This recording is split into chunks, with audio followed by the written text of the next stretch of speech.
70 years ago, the Soviet Union finally claimed victory over Germany in Stalingrad, one of the most devastating battles in history. After 200 days, the Red Army beat its opponent and changed the direction of the entire Second World War. RT's Tom Barton reports now. 70 years ago, the Nazi war machine failed at Stalingrad. Here, a reconstruction of the German surrender. Andrei is playing the part of Friedrich Paulus, promoted the day before to Field Marshal by Hitler in a bid to stop him capitulating.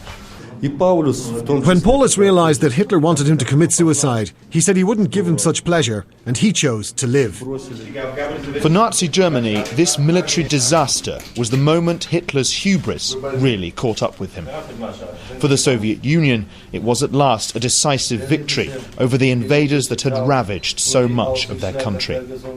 This basement of Stalingrad's largest department store had become Paulus's last headquarters.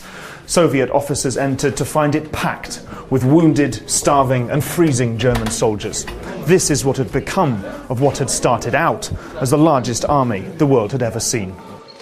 The Wehrmacht's 6th Army had surged up to the city in the summer of 1942. Hitler wanted to clear the way to the oil of the Caucasus. But Stalingrad, at first a sideshow, became an object of obsession for both him and Stalin.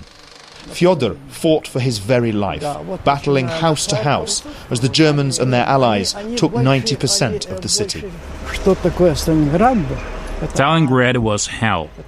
The Volga was a river of fire, and when we went to get water from it, it was water and blood mixed.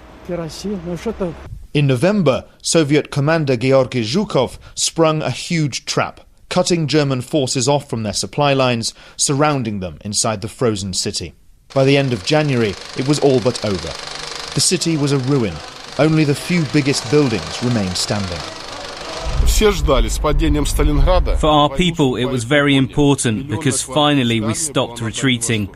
Our officers and generals started to learn how to win at Stalingrad. As many as 2 million people died in the battle.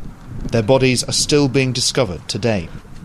But although the Red Army and the Soviet people didn't know it yet, they had reached a turning point in the bloodiest war in human history. Tom Barton, RT.